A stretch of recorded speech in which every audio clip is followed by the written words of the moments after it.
Hey guys, Amanda here for some inspiration around your yoga asana. So I wanted to give you some getting upside down every day sort of inspiration. I think it's such a huge gift to reverse gravity for ourselves, even in the slightest amount, every single day if we can. It really helps with circulation, the endocrine system, even thyroid and hormonal functions, liver function, lymphatic flow. There's so many things that are benefited when we flip upside down. And don't worry, I'm not talking about handstand or headstand or anything crazy like that.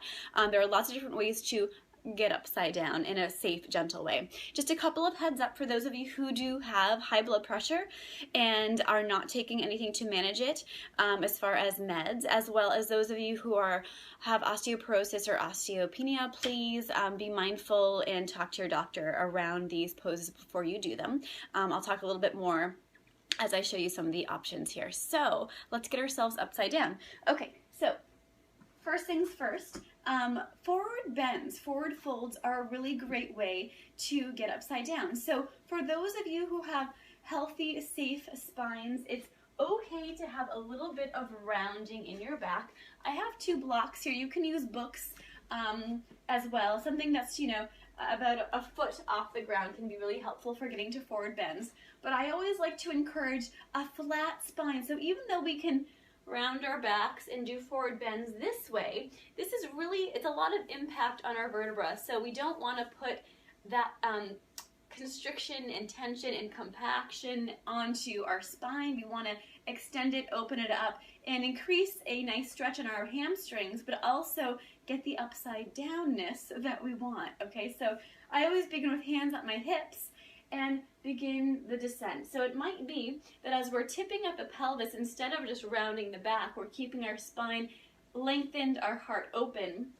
It might be that we only get to here because our hamstrings are holding us back. That's okay, all right?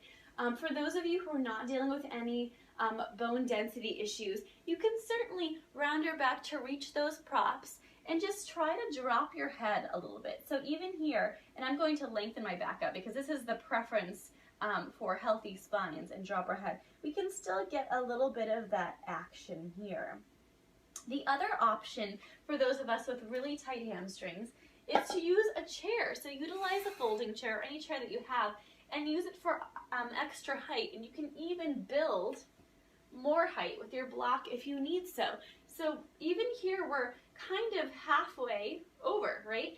So even here we're getting the sort of reverse gravity, even just a little amount. So as we're using our props, we press into, tip the pelvis behind, stretch the tailbone back behind us, and let the head come to sort of a neutral place looking down at the chair. So we have a couple of options there. So depending on the flexibility of those legs, you might stay here. You might allow the back to round and grab for those props. Or you might use the chair as an ally as well. Either way, we're allowing ourselves to come nearly halfway over, if not a little bit more, to just shift the flow of gravity from our upper torso and head. Another really wonderful way to get upside down is to just kick our legs up. Now, I showed you guys this in a different video that was around restorative poses and restful poses. But this really is one of the best ways also to get upside down. So you're using your chair, you're patting it if it's hard, and you just kick those legs up. And you allow yourself to come on back. Now, staying here for even just 5 minutes is a wonderful way to just reverse the flow of all those bodily fluids and create some real nice clarity in the mind and some peacefulness in our minds. So this is a great, great way for you to just hang out. It doesn't have to be fancy with any extra propping or anything like that. You just kick those legs up. Arms can be wide out to the side, palms facing up, and you just enjoy. Perhaps you have a little blanket underneath the head should your neck need support, but otherwise, this is an inversion. Doesn't look like much, but it is, and it's such a gift, especially after a long, hard day. The other piece that you could add to this is actually using a wall instead. So if your hamstrings are a little bit more open, what you can do is simply come to a wall, and there's no real graceful way to get up into these, but what you'll do is you'll get one hip up on the side of the wall, and then you just swing your legs up, like so.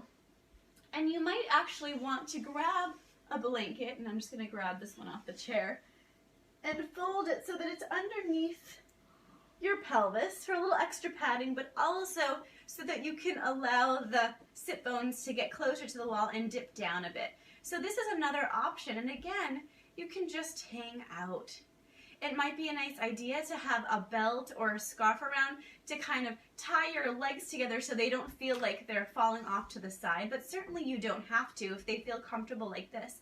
But this is another wonderful inversion, and you don't have to be here for long. Maybe, 3 to 5 minutes is fantastic. Of course, if you feel any tingling going on in your toes and legs, you can certainly come down. But this is a wonderful treat. And again, it's the reverse of gravity, and we could all use some help in that. So to come on down, you just draw the knees to your chest and then just gently roll off to one side. Again, nothing graceful about it. The other piece I wanted to give you is a simple cat and cow, and maybe moving into some variation of down dog. So I want to show you the chair version again, because it's nice to have that option of using a chair. So from here, again, we come into that forward fold. Mind you, we have our feet at hips-width distance. I didn't mention that before.